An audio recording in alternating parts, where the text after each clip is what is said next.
Hello नमस्कार, मैं Balmukund sir. आज आप लोगों के लिए सबसे इंपोर्टेंट क्लास 7 लेके आए हैं, जो हर साल आपको क्या चीज है बोर्ड में पूछता ही है। जैसे पार्ट 7, इससे पहले हम लोग पार्ट 1, 2, 3, 4, 5, 6 पढ़ चुके हैं। तो इसमें हम लोग जानेंगे पार्ट 7 में क्या है। तो हम लोग उधर विशेषण के सभी भेद पढ़ दिए थे। आज हम लोग क्रिया के बारे में जानेंगे। तो क्रिया किसको कहते हैं? किसी काम को करने को ही क्रिया कहते हैं। क्या कहेंगे? किसी काम को करने को ही क्रिया कहते हैं। क्रिया के अंत में ना लगा रहता है, जैसे पढ़ना, लिखना, बोलना, सुतना, उठना, जागना, भागना, दौड़ना, etc। तो क्रिया के अंत में ना लगा रहता है। चलिए हम लोग डेफिनेशन जानते हैं। क्रिया कितने प्रकार के होते हैं वे भी जानेंगे। तो सबसे पहले क्रिया किसको कहते हैं? क्रिया, आज का हेडिंग बनेगा क्रिया। क्रिया का मतलब हुआ वर्ब। क्या हुआ? वर्ब, जिसको हम लोग जानेंगे। तो क्रिया किसको कहते हैं? तो कहेंगे किसी काम को करने को ही, किसी काम को करने को ही क्रिया कहते हैं। क्या कहेंगे? किसी काम को, किसी काम को करने को ही क्रिया, किसी काम को करने को ही, किसी काम के करने को ही क्रिया कहते हैं। किसी काम के करने को ही, करने को ही क्या कहते हैं? क्रिया कहते हैं। क्या कहते हैं? क्रिया कहते हैं। देहात में क्रिया, बच्चे में लगा दिया कि अय में कथी लगता, और सब क्रिया कलकत्ता। ऐसे सुनते थे ना कि क्रिया है। अगर तुम हमको स्लेट में पेंसिल नहीं दोगे, स्लेट के पेंसिल, तो तुमको क्रिया है, ओकरे क्रिया है। बच्चे में बामतरी के क्रिया, बड़े हो गए तो ओकरे क्रिया, अर्थात जो है उसके क्रिया, उसी के क्रिया है। तुरंत दे, और भी सियान होगा तो उसी के क्रिया। तो उसी को हम लोग क्रिया कहते हैं। देहात में क्रिया कोई काम होता है, उसी को हम लोग क्रिया कहते हैं। तो कहेंगे किसी काम के करने को ही क्रिया कहते हैं। काम के करने को ही क्रिया कहते हैं। एग्जाम्पल में नहीं, नोट में लिखेंगे। क्रिया के अंत में क्या रहता है? क्रिया के अंत में ना रहता है, ना रहता है। क्या रहता है? ना रहता है। क्रिया के अंत में क्या रहता है? ना रहता है। जैसे दौड़ना, पढ़ना, सब में ना है ना।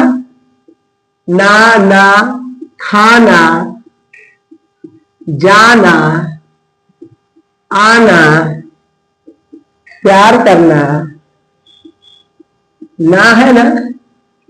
प्यार हो जाएगा अलग और करना अलग है। नफरत करना, etc। चलिए अब हम लोग जानेंगे, इसको लिखिए। अब हम लोग जानेंगे, इसको लिखिए फास्ट। सबसे पहले आप लोग जानिए कि क्रिया कितने प्रकार के होते हैं। तो क्रिया मुख्यतः 2 प्रकार के होते हैं। क्रिया कितने प्रकार के होते हैं? क्रिया मुख्यतः 2 प्रकार के होते हैं। सकर्मक क्रिया। क्रिया कितने प्रकार के होते हैं? क्या है? क्रिया कितने प्रकार के होते हैं? क्या है? तो क्रिया कितने प्रकार के होते हैं? सबसे पहले कहेंगे क्रिया कितने प्रकार के होते हैं। कितने प्रकार के होते हैं? क्रिया कितने प्रकार के होते हैं? तो क्रिया मुख्यतः 2 प्रकार के होते हैं। क्या है? क्रिया मुख्यतः 2 प्रकार के होते हैं। क्रिया मुख्यतः क्या है? मुख्यतः 2 प्रकार के होते हैं। प्रकार के होते हैं। सर एक बात याद रखिए कि एग्जाम में, जब बोर्ड में यानी कि आप एग्जाम देने बैठिएगा, तो उसमें कोई भी ऐसा क्वेश्चन नहीं होगा व्याकरण से रिलेटेड जो आपको छूट जाएगा। हर एक क्वेश्चन को जवाब आप जान जाइएगा। इतना हम इजी भाषा से समझाते हैं कि हर चीज आपको समझ में आ जाएगा। चलिए तो हम लोग जानेंगे क्रिया कितने प्रकार के होते हैं। तो क्रिया मुख्यतः 2 प्रकार के होते हैं। एक होता है सकर्मक क्रिया। क्या है? सकर्मक क्रिया, ये सभी पूछता है बोर्ड में। सकर्मक क्रिया। 2 नंबर में है अकर्मक क्रिया। क्या है? अकर्मक क्रिया। 1 नंबर में क्या है? सकर्मक क्रिया। 2 नंबर में है अकर्मक क्रिया। सकर्मक क्रिया, अकर्मक। तो हम लोग जानेंगे स मतलब स है और बाद कर्म है, में अ है कर्म नहीं है। तो इस पर डिफिनेशन बनाएंगे, इसको लिखिए।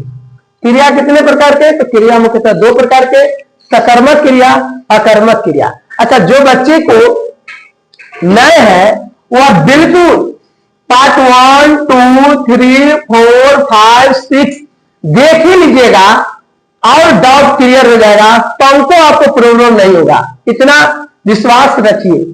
और अच्छा लग रहा है तो सब्सक्राइब कर दीजिए, क्योंकि ज्यादा बोलना नहीं चाहिए। आपको अगर अच्छा लगे तो सब्सक्राइब कर दीजिए, और नहीं अच्छा लगे तो नहीं कीजिए, कोई बात नहीं है। चलिए, तो सकर्मक क्रिया किसको कहते हैं? तो सकर्मक क्रिया किसको कहते हैं? तो सुनिए, तो सकर्मक क्रिया का मतलब हुआ एक नंबर में सकर्मक क्रिया। सकर्मक क्रिया, सकर्मक क्रिया किसको कहेंगे? तो वैसा क्रिया जिसमें क्रिया का फल कर्म पर पड़ता हो। वैसा क्रिया जिसमें क्रिया का फल कर्म पर पड़ता है, क्योंकि स अकर्म, स और कर्म है ना, तो कर्म के साथ यही ना हुआ, यानी कि क्रिया हो किसमें? कर्म के। तो कहेंगे वैसा क्रिया जिसमें क्रिया का फल कर्म पर पड़ता हो, उसे सकर्मक क्रिया कहते हैं। जैसे इसमें कर्म जो होती है वह धज्जिया उड़ जाती है, यानी नाम निशान खत्म हो जाती है। जैसे राम आम खाता है, धज्जिया किसका उड़ेगा? आम का कि राम का? राम तो खाएगा तो और बढ़िया होगा, निर्माण होगा, लेकिन आम का क्या होगा? धज्जिया उड़ेगा, समझे? तो ये हो गया, राम रोटी खाता है, तो राम रोटी खाता है तो धज्जिया किसको उड़ेगा? रोटी का। राम तो और बढ़ेगा। तो ऐसा क्रिया जिसमें क्रिया का फल कर्ता पर नहीं कर्म पर पड़ता हो। किस पर? कर्म पर। तो कहेंगे वैसा क्रिया जिसमें क्रिया का फल, वैसा क्रिया जिसमें क्या है? वैसा क्रिया जिसमें क्रिया का फल क्या है? क्रिया का फल क्या चीज? कर्म पर पड़ता हो। कर्म पर फल कर्म पर पड़ता हो, उसे क्या कहेंगे? उसे सकर्मक क्रिया कहेंगे। सकर्मक क्रिया कहेंगे। क्या कहेंगे? सकर्मक क्रिया कहते हैं। जैसे आप लोग जानते होइएगा, बच्चे में जो क्रिया लगता था उसमें किस पर पड़ता था? मम्मी पापा पर, भगवान पर भी, भगवान कसम, भगवान के क्रिया होता था, तो उसमें क्रिया का फल माता पिता पर और भगवान पर पड़ता था, ईश्वर पर। लेकिन यहां पर वे बात नहीं है, वहां पर ओरिजिनल बात नहीं हुआ करता था। यहाँ ओरिजिनल बात होता है कि उसका धज्जिया उठता है। जैसे में आप लोग जान गए, राम आम खाता है, तो खाने में धज्जिया कौन उड़ता है? आम है। तो आम को पर आम यहाँ क्या है? बोलिए? कर्म है। तो कहेंगे एग्जाम्पल में राम आम खाता है, तो ये हो जाएगा क्या चीज? सकर्मक क्रिया। आप कपड़ा फाड़ते हैं, कपड़ा पहनते हैं। सर, इसमें भी देखिए पहनने का काम कौन कर रहा है? इसमें कपड़ा जो होगा, कपड़ा है ना, पहनना सिर्फ आप जो है, हम कपड़ा पहन के तैयारी हुए, तो एक नया चीज हमको मिला। जैसे वहां रोटी खाने से पावर मिलता है, सियान होते हैं, उसी प्रकार से यहाँ कपड़ा पहनने से स्मार्ट होते हैं। तो इसमें कर्ता का इज्जत बढ़ जाता है, यानी पावर बढ़ जाता है। तो ऐसा क्रिया जिसमें क्रिया का फल कर्म को पड़ता है, उसे सकर्मक क्रिया कहते हैं। इसको लिखिए। उसके बाद जानिए अकर्मक क्रिया। अकर्मक क्रिया किसको कहेंगे? तो सुनिए, वो ऐसा क्रिया जिसमें क्रिया का फल कर्म पर नहीं पड़ता हो, अर्थात कर्ता तो करता हो, उसी को हम लोग अकर्मक क्रिया कहते हैं। अकर्मक क्रिया किसको कहेंगे? अकर्मक क्रिया। अकर्मक क्रिया वैसा क्रिया जिसमें क्या चीज? जिसमें क्रिया का फल क्या हो? कर्म पर नहीं पड़ता हो। क्रिया का फल कर्म पर नहीं पड़ता है, उसे क्या कहेंगे? अ मतलब नहीं, अकर्मक क्रिया। सौ मतलब सा, अकर्मक क्रिया कहते हैं। क्या कहते हैं? अकर्मक क्रिया कहते हैं। अब जानिए अकर्मक क्रिया में क्या है। राम सोता है तो उसके बजाय कोई भगवान थोड़ी सोता है। मोहन सोता है तो उसके बजाय कोई सोहन थोड़ी सोती है। राम सोता है तो उसके बजाय कोई सोनिया थोड़ी सोती है। यानी राम सोता है इसका मतलब राम ही सोता है। ईश्वर जागते हैं तो उसके बजाय भक्त थोड़ी जागते हैं, भक्त नहीं जागते हैं।